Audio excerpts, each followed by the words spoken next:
Si vous permettez à un utilisateur de créer son compte sur votre application, à un moment donné, l'utilisateur peut oublier son mot de passe.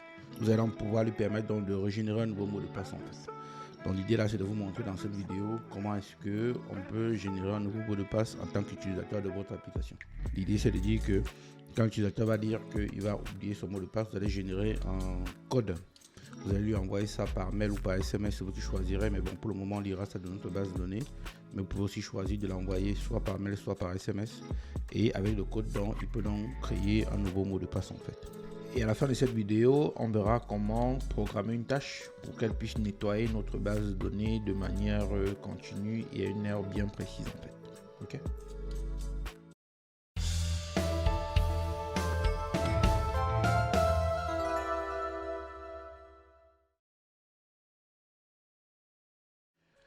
Bonjour et bienvenue. Je suis Achille Bougueng, développeur depuis assez longtemps pour transmettre mes connaissances. Et comme j'aime bien le faire, dans cette vidéo, je vois avec vous comment permettre à l'utilisateur de notre application de modifier son mot de passe. Donc, on va donc générer un code qu'on va lui transmettre par mail ou par SMS. Et avec ce code-là, il pourra donc réactiver son compte en fait et en modifiant son mot de passe bien sûr. Pour cette vidéo, je poursuis sur deux autres vidéos que j'avais déjà faites sur l'inscription et la connexion d'un utilisateur en fait. Les liens sont mis dans la description, ils vont s'afficher quelque part là, vous pouvez cliquer pour aller dessus. Je vais vous mettre le code source de départ, donc comme ça vous pouvez le cloner pour commencer à faire votre travail et me suivre dans ma lancée bien sûr. Ok, donc je vous mets dans le lien dans la description, prenez-le. Si vous êtes nouveau sur la chaîne, par avance, je vous remercie de bien vouloir vous abonner. Parce que là, j'ai sous les yeux les statistiques de YouTube. Ce que YouTube me dit en gros, c'est que 62% de ceux qui regardent la vidéo ne sont pas abonnés. Donc, par avance, je vous remercie de bien vouloir vous abonner à la chaîne parce que ça permet de vulgariser le contenu auprès du plus grand nombre. Ça permet que d'autres personnes comme vous puissent profiter gratuitement de ce contenu, bien sûr. Si vous n'avez pas tout compris et si vous avez des questions, n'hésitez pas, laissez un commentaire dans la discussion. Moi, je réponds toujours à tous les commentaires qui me sont transmis. Vous voulez échanger, vous voulez prendre un peu plus de temps pour discuter. Trois canaux, trois options. Le plus facile, c'est de scanner le QR code qui s'affiche là et puis vous tombez directement sur moi. Il n'y a pas de secrétaire. Moi, je ne suis pas encore à ce niveau-là. D'ailleurs, même si j'ai à ce niveau, je répondrai toujours à tout le monde parce que c'est toujours un plaisir d'échanger avec vous. Donc, pour scanner le QR code, vous tombez directement sur moi. Vous pouvez me retrouver sur LinkedIn. Et puis, éventuellement, on va échanger avec moi sur tous les sujets dont vous voulez, que ce soit sujet de dev, d'ops ou alors de carrière, il n'y a pas de problème. Et enfin, dernier créneau, vous pouvez prendre une séance de 30 minutes sur mon site, en fait, et puis on pourra échanger en one-to-one sur des éventuelles questions que vous posez. Okay. Encore une fois, merci. Abonnez-vous, laissez un petit like là-dessus, repartez pas les mêmes bredouilles. Ça permet comme ça de vulgariser auprès du plus grand nombre et pour nous de savoir que ce qu'on fait aide du monde aussi. On y va et puis on va gérer notre vidéo sur la thématique qu'on vient d'aborder bien sûr.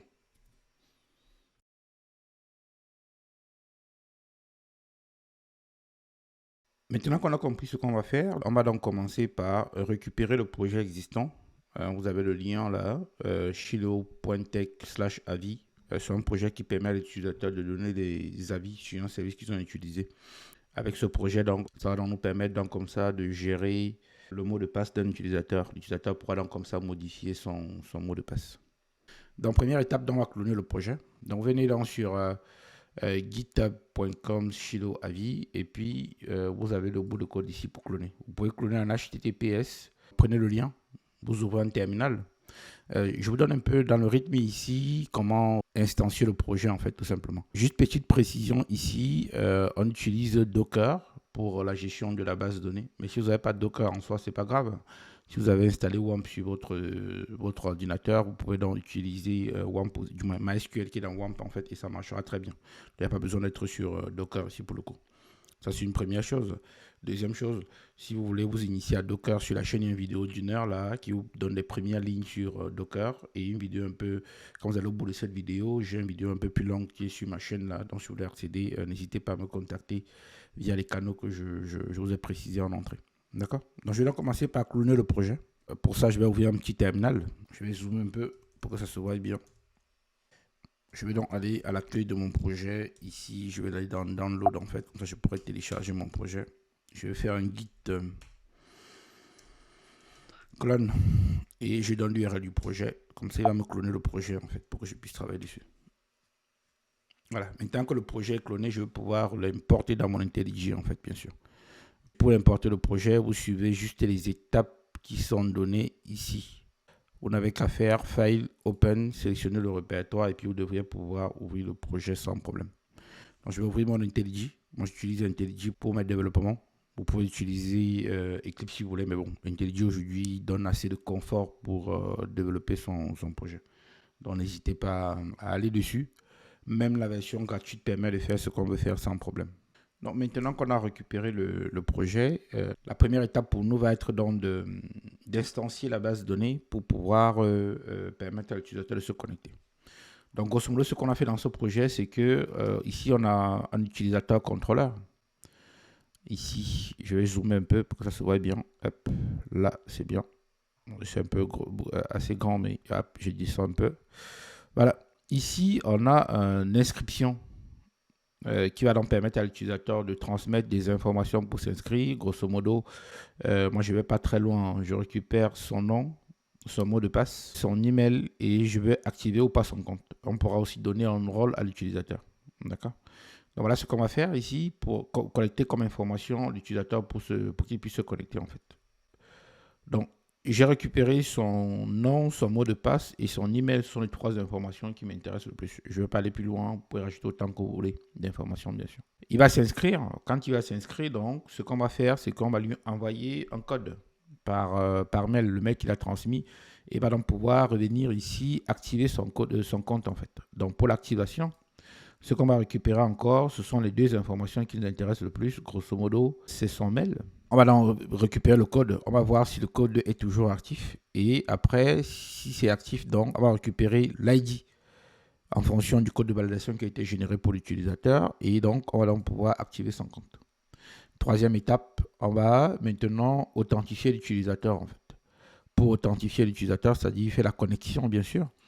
On a un Authentication Manager qui vient de Spring Security. Ici, on va prendre le username qui nous transmet et le password. Donc ici, on a un record qui va nous permettre grosso modo de récupérer deux informations, le username et son password. Alors, toutes ces notions-là sont configurées ici dans le sécurité application ici, voilà. Donc, ce qu'on a fait dans le Application Security ici, c'est qu'on dit que quand c'est l'inscription, l'activation ou la connexion, on autorise les URL avec le post bien sûr ici. Sinon, l'utilisateur n'est pas authentifié. Dernière chose qu'on fait ici, c'est que j'ai rajouté un JWT filter. Qu'est-ce qu'il fait mon JWT filter? Il va donc récupérer, chaque fois que l'utilisateur va se connecter, le token qu'il a transmis l'utilisateur.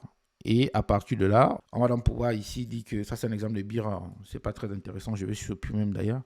Et on va donc pouvoir dire ici que si le token de l'utilisateur, on a l'autorisation ici sur le token, on va prendre la partie qui contient le BIRA ici et on va donc voir si c'est pas expiré et on va donc pouvoir ici dire qu'on va authentifier l'utilisateur en fait et les laisser continuer son travail tout simplement. D'accord? Grosso modo, c'est ça l'idée. Maintenant qu'on a vu ça, on va donc pouvoir donc faire notre travail qui nous intéresse ici pour le coup, quoi. On a donc récupéré le projet de base. Maintenant, on peut donc passer à l'action et faire notre tâche tout simplement.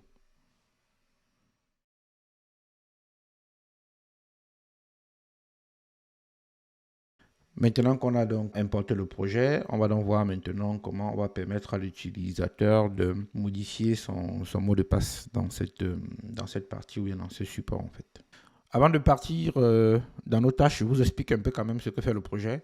Ce projet, il faut le voir comme étant la suite de deux vidéos que j'ai déjà faites. La première, c'est sur l'inscription. La seconde, c'est sur la connexion en fait. Les deux vidéos d'ailleurs sont dans les liens de la discussion ou sur la chaîne, ou bien elles vont apparaître aussi là. Comme ça, vous pourrez cliquer pour aller les voir en fait et voir comment ça marche. Pour partir du bon pied quand même, il faudrait que je me place sur la bonne branche pour avancer. Donc je vais donc dire ici que je vais aller sur la branche qui s'appelle le feature et puis c'est connexion en fait. Voilà. Je pense que là, voilà, j'ai plus d'infos, ça c'est bien. Donc ce qu'on a fait ici, c'est que on a configuré, je vais zoomer un peu pour que ça se voit bien. Donc on configure la sécurité depuis avec les bins comme c'est préconisé depuis Spring Boot 3. Et ici, on dit en gros que pour toutes les requêtes, il faut être authentifié, sauf pour l'inscription, parce que quand l'utilisateur s'inscrit, on collecte des informations, on prend 3 informations, son nom, son email et son mot de passe. L'activation, parce que quand il s'inscrit, on lui envoie un code pour qu'il puisse venir activer son compte. Et enfin, la connexion, pour que quand il se connecte, on va générer dans le JWT pour lui. Dans l'objectif pour nous ici, c'est de pouvoir stocker le JWT dans la base. Et avec ça, donc, on va donc pouvoir permettre que l'utilisateur puisse tout simplement se déconnecter. Donc, nous, ce qu'on fait ici, c'est que quand l'utilisateur se connecte, donc, ici, dans l'utilisateur contrôleur, on a 3 méthodes qui sont mises à disposition. Ici, quand l'utilisateur va s'inscrire, ce qu'on va faire, c'est qu'on va donc stocker ces informations, encrypter son mot de passe et mettre dans la base de données. Donc, nous, ce qui nous intéresse pour nous ici rapidement, c'est la connexion. La connexion, grosso modo, quand l'utilisateur s'authentifie, on va donc pouvoir donc, générer donc le JWT token en fait ici. Dans le JWT service ici, qu'est-ce qu'on fait? Grosso modo, j'ai un token ici qui me sert de clé, mais bon, la valeur peut être dynamique. Vous pouvez la générer de manière aléatoire. Mais bon, j'ai choisi de le faire comme ça. En soi, ce n'est pas un problème. Maintenant que j'ai dit ça, ce qui m'intéresse donc ici pour le coup, c'est de dire que dans mon utilisateur service, ici, j'ai un load user by username qui est utilisé pour récupérer l'utilisateur. Ici, on va générer un JWT. Dans le générer de JWT qui est là, quand je clique dessus, c'est dans la même classe, bien sûr. Je vais en venir dire ici que dans le JWT qu'on génère, on met grosso modo le nom de l'utilisateur, date d'expiration, et puis on aura comment on dit ça, le subject, en fait, qui sont les informations, qui est le mail de l'utilisateur. On a pour définir toutes ces informations ici pour nous.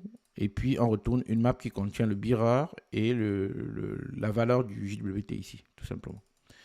Donc, nous, ce qu'on va faire ici, c'est quoi? C'est qu'on va créer un objet, une entité, qui va contenir la valeur du JWT.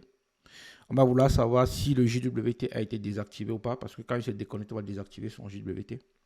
Et on va aussi vouloir savoir si son JWT a expiré ou pas du tout. Donc, bien sûr, on mettra donc dans cette entité d'utilisateur qui contient du moins qui est concerné par le JWT. On va donc stocker cette information à chaque fois qu'on génère un JWT pour l'utilisateur. Dans la première des choses, je vais dans mes entités ici. Je vais donc faire New Java Class. Je vais l'appeler JWT. Comme ça, ça va me stocker mon JWT ici tout simplement. Et ici, ce qui m'intéresse donc, pour ne pas perdre mon temps, je vais venir copier ce qui est ici dans mes annotations parce qu'on utilise du Lombok aussi pour notre projet. Vous pouvez générer vos getter et setter manuellement, voilà, sans passer par un Lombok. Donc ici, je vais dire que je veux mon getter, setter que je vais importer, noA constructor, all as constructor, je vais dire que c'est une entité et c'est une table ici. Ça vient de Jakarta Persistance. Et ici, je vais leur dire ici que ça, c'est mon JWT. Alors, je vais changer mon getter ici par le builder pour aller plus vite lors de la construction de mon entité, bien sûr. Il me reste donc à récupérer ici l'ID, parce que c'est ça qui nous intéresse pour le coup.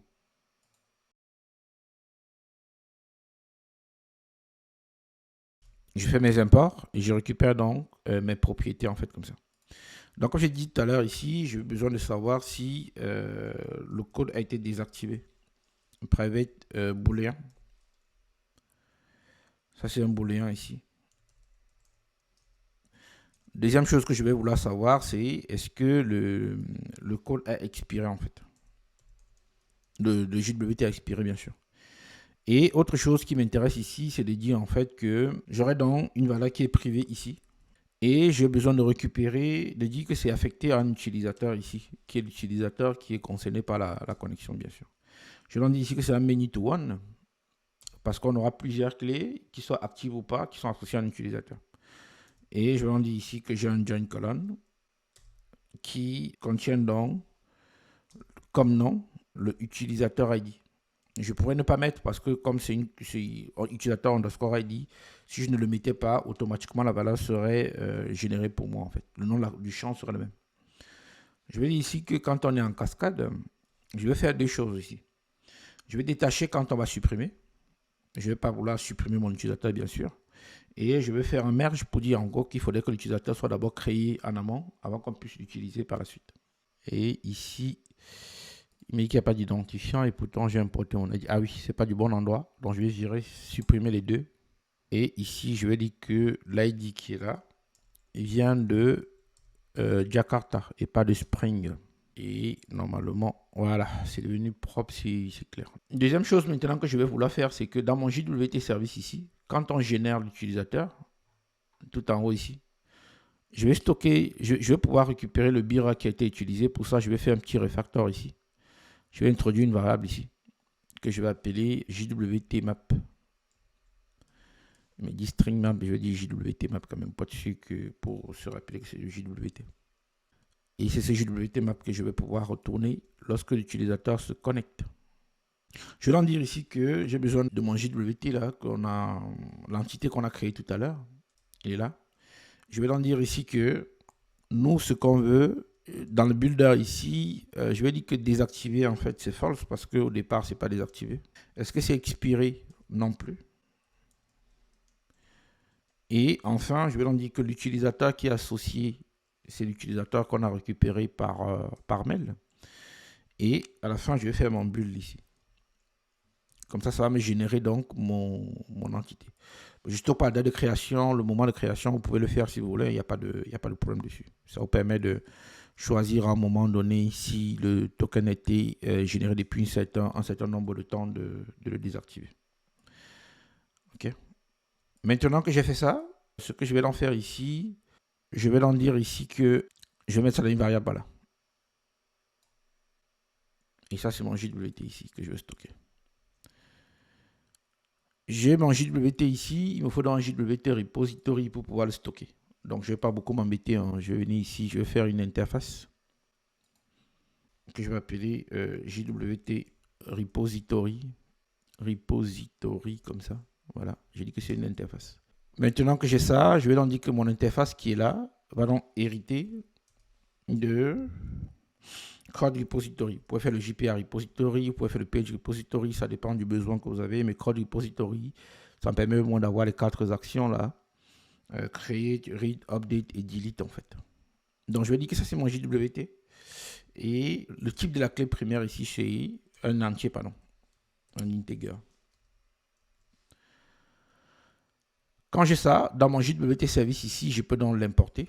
Je vais dire ici que c'est un private JWT repository qui est là. Je vais dire que c'est un JWT repository. Comme j'ai un all arc constructor ici, vous pouvez voir directement ici que je n'ai pas besoin de générer un constructeur. D'accord? Si vous débutez sur Spring Boot, sur la chaîne, j'ai une vidéo sur Spring Boot là qui vous explique tout ça en fait.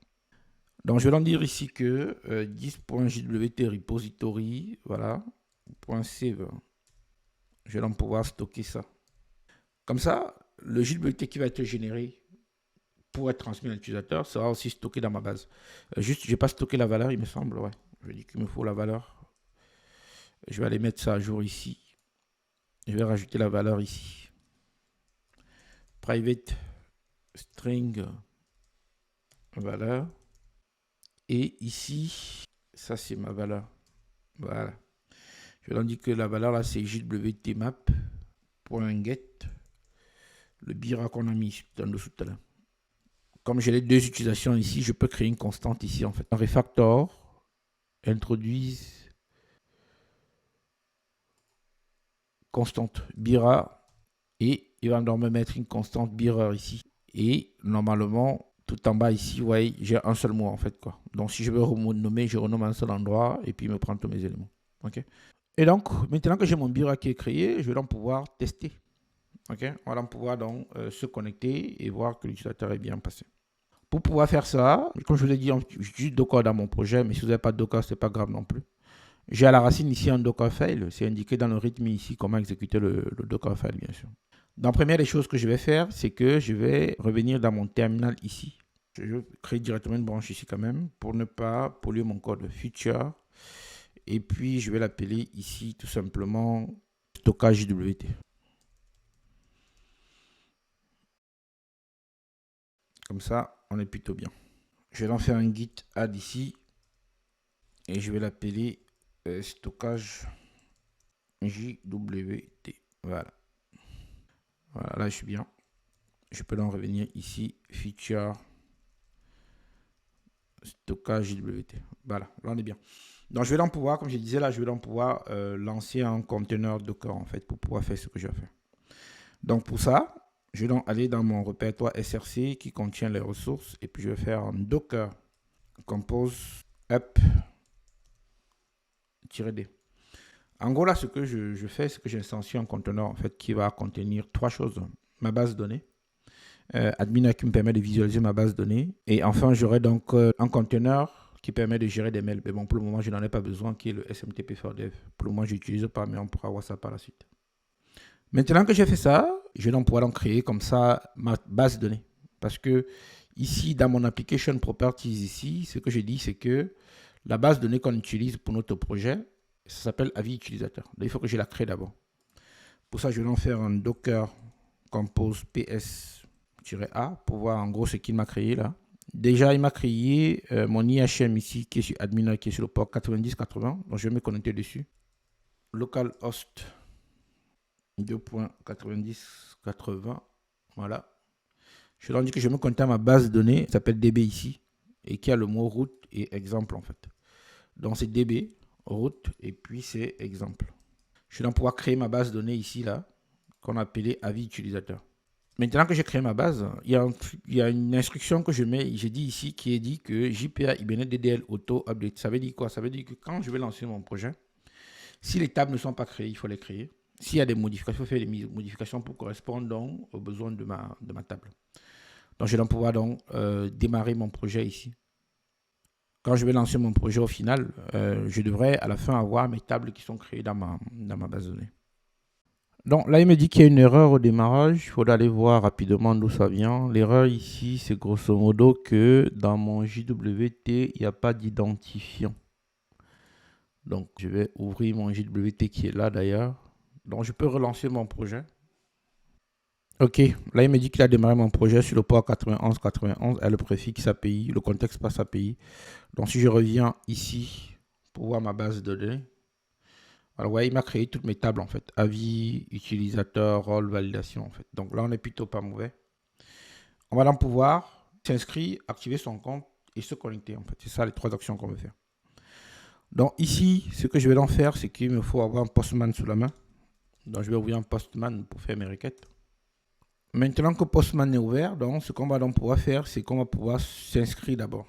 Donc pour s'inscrire, donc je vais donc dire ici que je vais faire un post sur localhost 9090 / API / inscription. Les valeurs que je vais passer en entrée, c'est du JSON. Et je vais donc dire ici que le nom, de point Achille Bougang,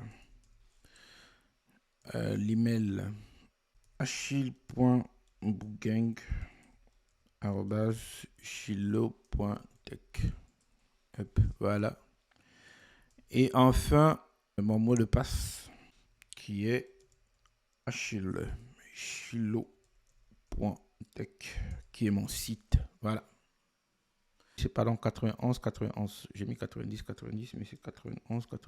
Voilà.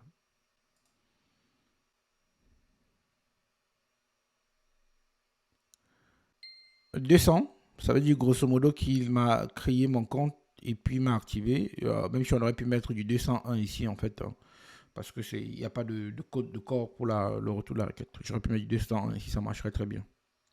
Donc il faut que je puisse donc activer mon compte maintenant. Pour activer mon compte, c'est très simple. Il faudrait que je donne mon code pour l'activation. Comme je ne l'ai pas envoyé par mail, je vais donc venir voir ça ici, dans ma table validation ici. Je prends le code 320 168 et je dis ici que le code pour l'activation,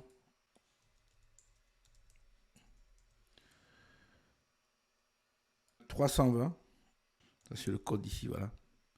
Je vais enlever ça. Et donc, il va m'activer mon compte aussi. J'aurais dû vous le montrer tout à l'heure, mais bon, l'utilisateur, maintenant, le compte de l'utilisateur est actif ici. D'accord. Donc, je vais donc pouvoir donc me connecter maintenant cette fois-ci. J'ai fait l'inscription, j'ai fait l'activation, je vais faire la connexion maintenant. Je vais prendre une valeur qui est dans l'inscription ici parce que ça a les mêmes informations que je vais me connecter, c'est-à-dire le mail et le mot de passe. Ou bien je peux dupliquer cette entité ici, je vais l'appeler juste connexion. Et dans mon body ici, je vais dire ici que c'est username. Et ici en dessous, c'est password. PA2S. Voilà. Je me connecte. Et donc, je vais donc récupérer donc, ici à la fin, comme je vous disais tout à l'heure, mon mirror en fait qui va me permettre de faire des actions en fait, quoi. Par exemple, je vais pouvoir donc déposer un avis en fait. Donc, si je reviens, ce qui nous intéresse surtout ici, c'est que en général, JWT ici, pardon, on aura donc le JWT ici qui n'est pas expliqué, n'est pas désactivé et qui n'est pas expiré pour cet utilisateur numéro 1 dans la base du JWT ici. Alors, supposons maintenant que l'utilisateur va déposer un avis. Jusqu'à présent, on récupère le JWT qui est ici.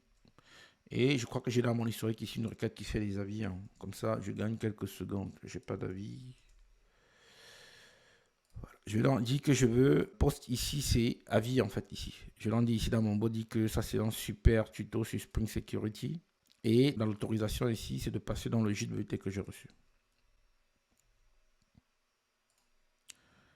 Okay. Donc là, ouais, j'ai bien 201 pour dire l'avis a été stocké dans la base de données. Si je veux voir mes avis ici, je peux juste venir dans ma base de données. Je vais voir tous mes avis utilisateurs ici. D'accord. Donc, ça, c'est la partie qui est donc pour le stockage de l'information dans la base de données.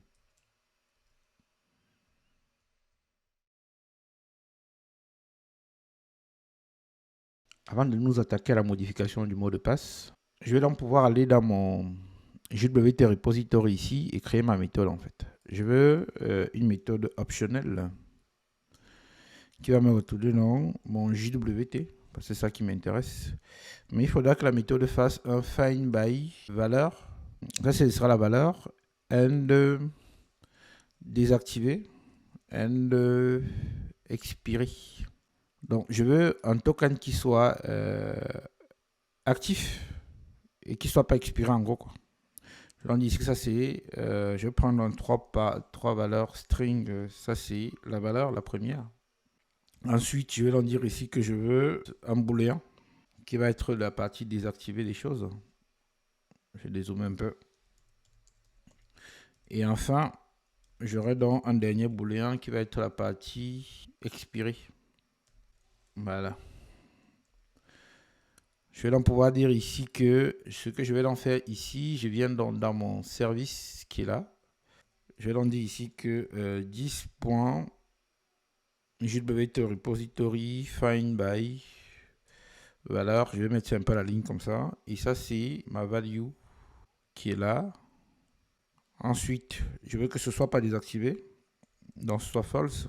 Et enfin, je veux que ce soit pas expiré. Donc, je dis que c'est false ici. D'accord. Donc, je vais dire que si ça n'existe pas, else true, je vais pouvoir lever une new exception.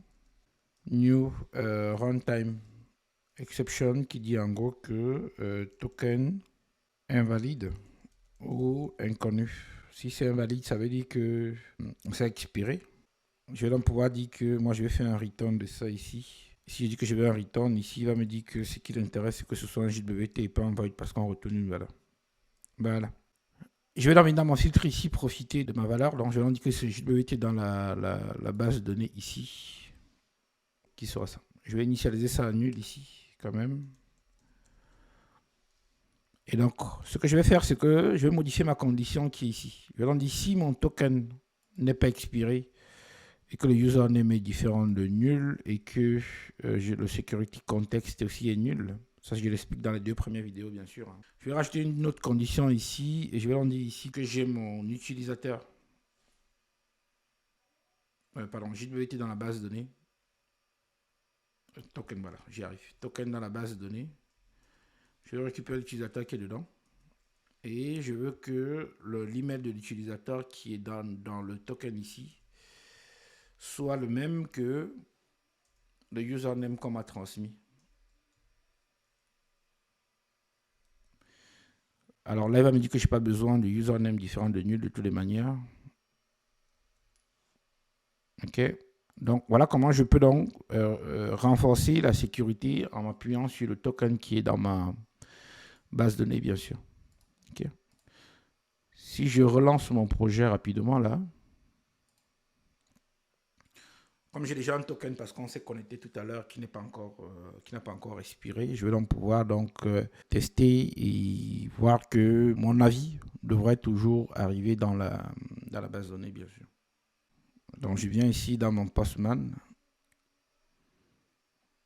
Donc je vais reprendre un avis ici qu'on a créé tout à l'heure dans mon body. Et si je refais ça, il va me dire que c'est forbidden. Alors je vais reprendre plutôt un avis qui est plutôt par là. Voilà. Je vais prendre celui-ci. Je vais voir ce que j'ai dans mon body ici. Dans mon transaction ici, pardon. Bon, je vais me reconnecter pour récupérer un token, un jeton. Voilà, j'ai un jeton ici. Et je vais utiliser ça ici pour déposer un avis.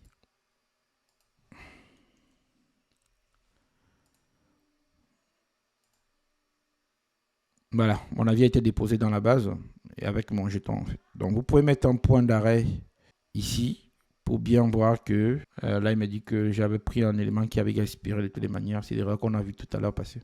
Si je mets un point d'arrêt ici et que je relance un nouvel avis, vous allez voir qu'il vient passer par là et qu'il allait nous chercher notre utilisateur dans la base de données en fait. Et puis on a pu comparer et déposer l'avis de l'utilisateur.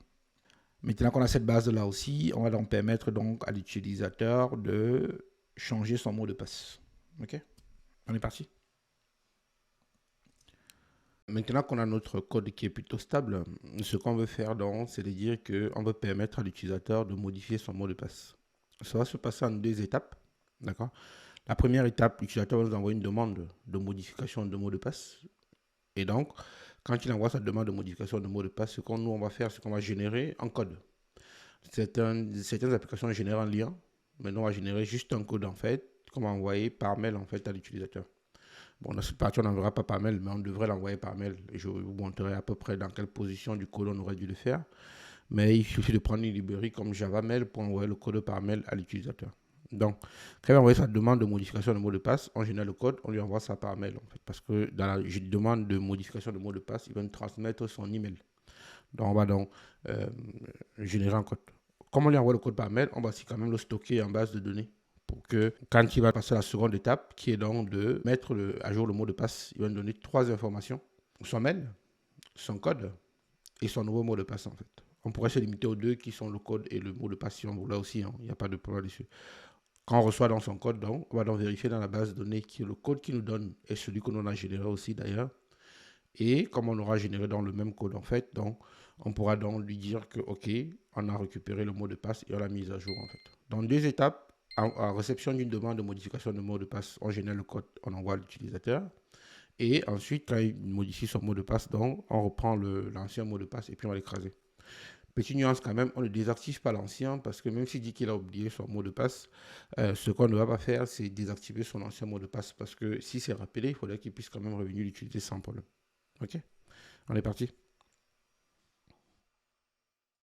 Dans notre code, actuellement, là, quand un utilisateur s'inscrit, lors de l'inscription ici, ce qu'on va faire, c'est qu'on vérifie que son mail est valide.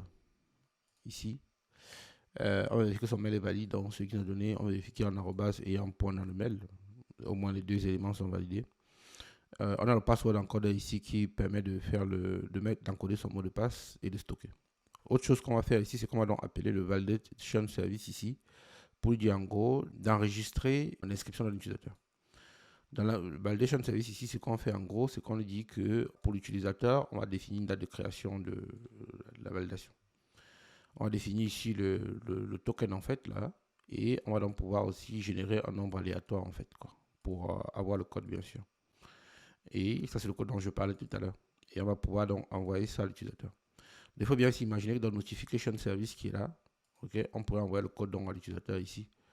Ou dans le simple Java Mail Sender ici d'ailleurs, qu'est-ce qu'il va faire? Il va donc dire que on va donc envoyer le message ici. Au final, on va l'envoyer. Donc ici, on va donc dire que le code pour l'activation.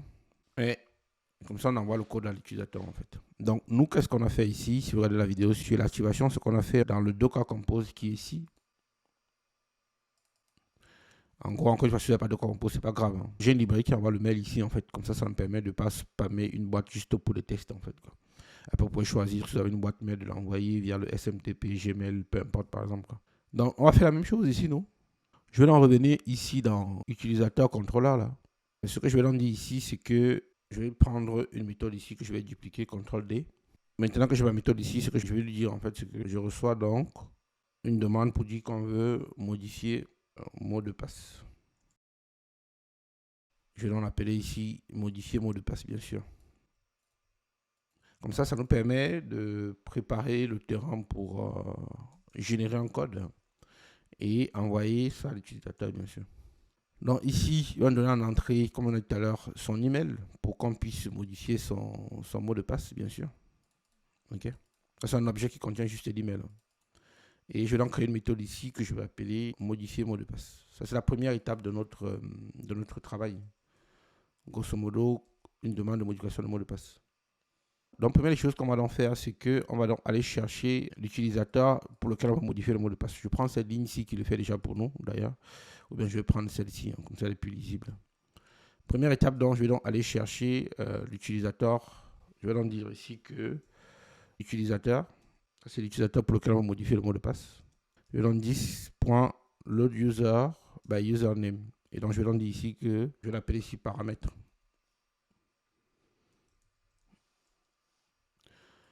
Donc, dans mes paramètres ici, donc, je vais donc récupérer l'email. Et donc, maintenant que je fais ça, je vais donc dire ici que 10. Je vais donc rappeler la même validation qu'on avait tout à l'heure ici.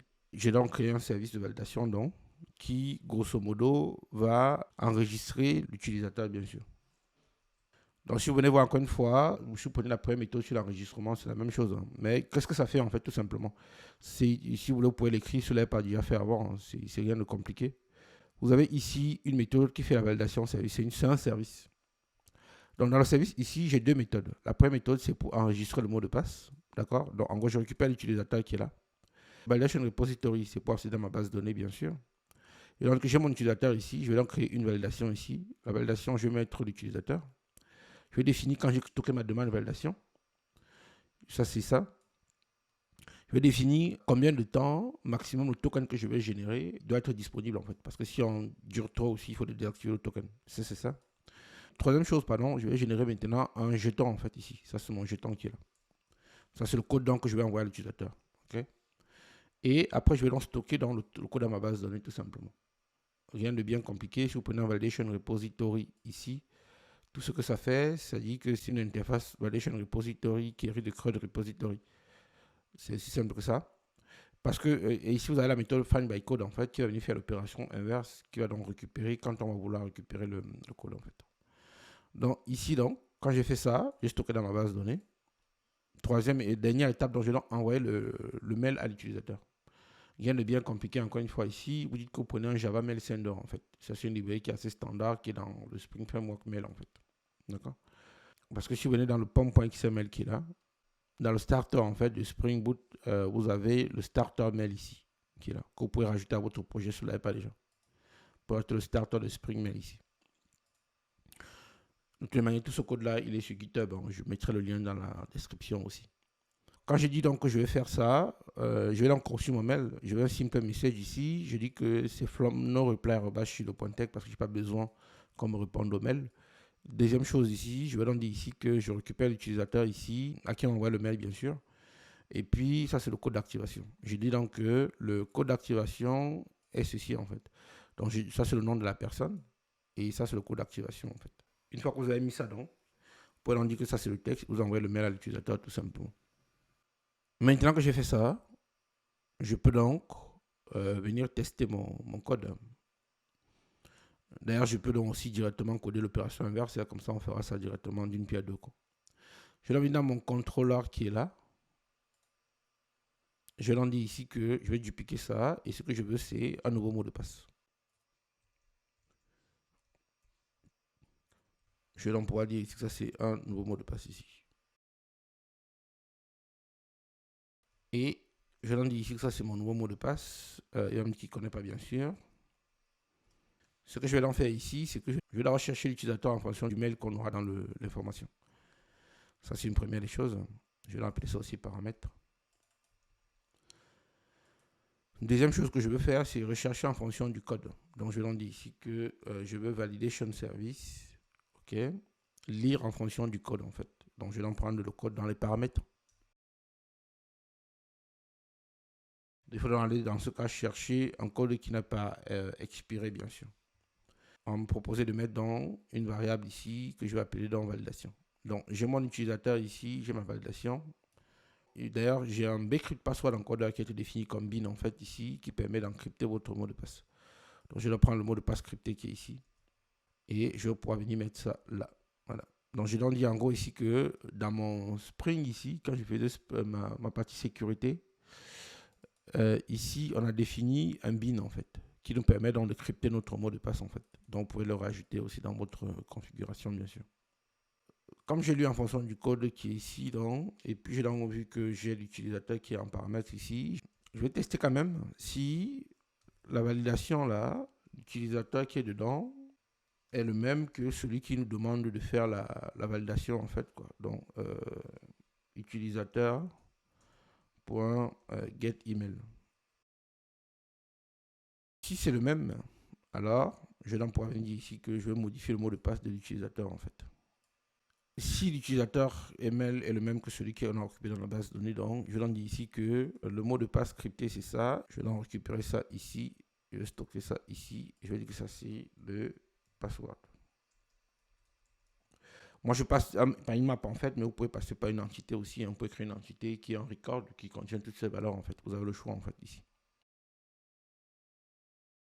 Donc ici, j'ai dans mon paramètre ici, qui est le nouveau password que j'ai encodé. Et à la fin, ici, je dis ici que 10.utilisateur repository. Et puis ça, c'est mon save. Donc là, j'aurai dans mon utilisateur repository que je peux modifier le mot de passe. Dernière chose quand même ici, si vous regardez l'objet entité validation ici, j'ai un cascade all ici. Ça veut dire que si je veux nettoyer ma base de données comme je le fais depuis, j'aurai un problème. Donc, ce que je vais faire ici, c'est que je vais modifier ça pour dire ici que les cascades qui m'intéressent, pardon, c'est le merge. C'est qu'on ne peut pas faire un élément sans modifier, en créant un utilisateur d'abord. Et le cascade qui m'intéresse encore ici, c'est le detach en fait. Pour dire en gros que on va détacher juste la liaison et pas supprimer l'utilisateur, bien sûr. Donc, si je reviens dans mon code qui est ici, mon utilisateur service qui est là, voilà. Donc, j'ai mon utilisateur qui est sauvegardé et puis j'ai le mot de passe qui a été enregistré. Ça, c'est bien.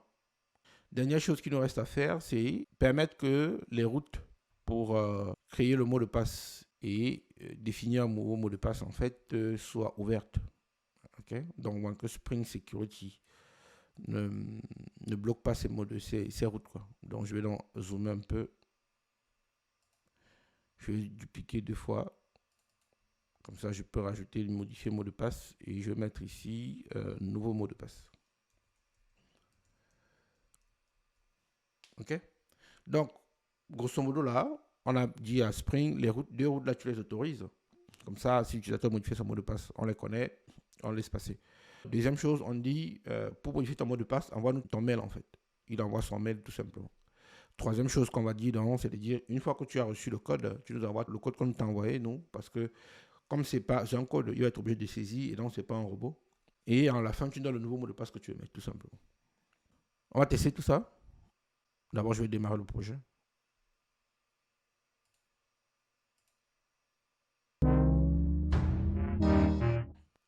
OK. Maintenant, c'est démarré. Ce que je vais faire, je vais me connecter avec un utilisateur ici.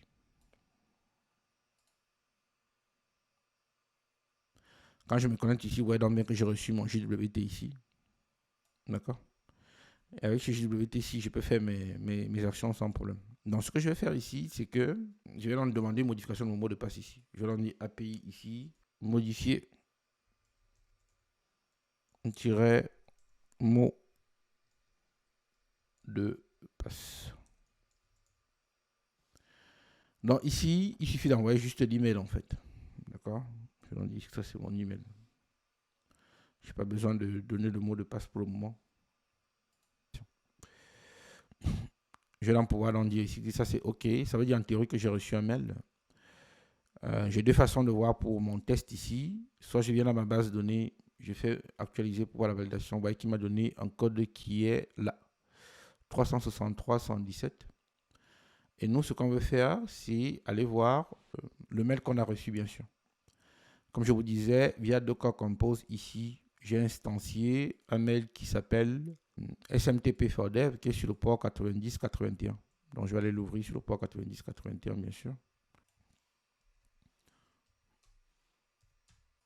Voilà. Ouais, donc, j'ai reçu mon code de validation ici, qui est le 363-167. Et je vais donc pouvoir venir ici, donc, définir un nouveau mot de passe, en fait. Ici, c'est le nouveau mot de passe. Donc, je leur dis ici qu'en plus du mail ici, je vais donner dans mon code.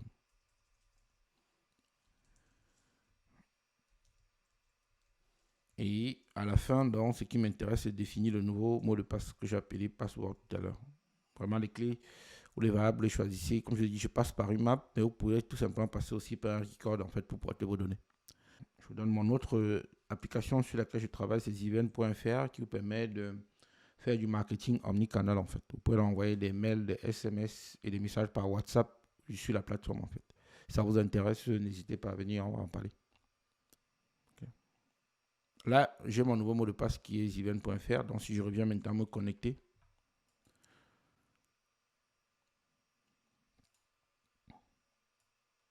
si je fais ça, normalement, il me dit en gros que là, mon mot de passe n'est plus bon. Okay. Je vais donc pouvoir donc mettre le nouveau mot de passe. J'ai deux codes erreurs en matière de sécurité, 403 et 401. 401, c'est que vous n'êtes pas authentifié, voilà. Et 403, c'est que vous n'êtes pas autorisé à le faire. D'accord. Donc voilà comment vous allez donc modifier votre mot de passe pour votre base de données pour un utilisateur. Dernière chose qu'on va faire, c'est juste qu'on va mettre un petit script pour nettoyer notre validation service, quoi. Okay. Donc ici, pour le faire, je vais donc aller chercher dans validation service, voilà. Je vais donc faire un schedule. Je vais donc définir ici un cron, c'est-à-dire une fréquence à laquelle on veut faire la chose. Je vais dire que c'est 0 et moi je veux que toutes les minutes ici, il y a une modification de code qui se passe en fait. Donc ici, je vais donc dire ici que ça c'est un champ public qui ne va rien retourner et qui va clean la table en fait, nettoyer la table. Et donc, ici, qu'est-ce qu'on a? On va aller chercher dans notre base de données les codes qui ont inspiré, on va les nettoyer en fait. Donc ici, on va aller chercher dans le validation repository. Je l'en dis ici que une méthode void qui va faire un delete all by expiration before. Là, voilà que je vais donner maintenant, quoi. Donc, je vais donner un instant ici.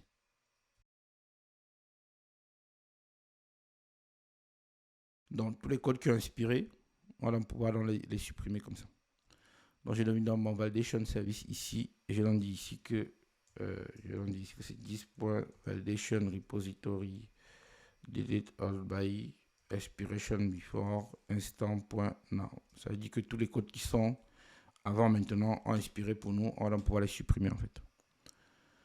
Juste pour tester rapidement, je vais garder ça. Et ici, je vais donc dire qu'il vient modifier toutes les 30 secondes. Si vous ne savez pas comment on met les valeurs ici, encore une fois, il y a un site qui s'appelle Crontab ici, qui vous explique très bien. Ça, c'est la minute, ça, c'est l'heure. Et puis, vous pouvez donc mettre étoile pour dire qu'on garde les valeurs en fait. Donc, ce qu'on modifie, c'est ça qui nous intéresse. Bon, j'ai mis une seconde ici, c'est vrai que ça fait 6 positions pour moi. Donc, j'ai ma seconde, la minute, toutes les 30 secondes. On ne regarde pas ce qui se passe après les minutes, en fait, tout simplement ici. Je relance mon projet. D'ailleurs, je peux donc dire ici, par exemple, que moi, je veux un log. Je vais vite loguer l'information.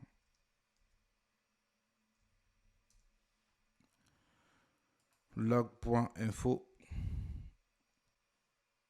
Suppression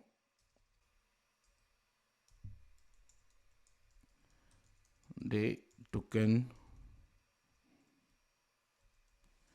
à... Comme ça, je peux savoir à quel moment ça a été supprimé, en fait, juste dans mes logs. Je vais mettre aussi instant.now, bien sûr. Bien sûr, je peux regrouper les deux dans une variable aussi ici. Hein.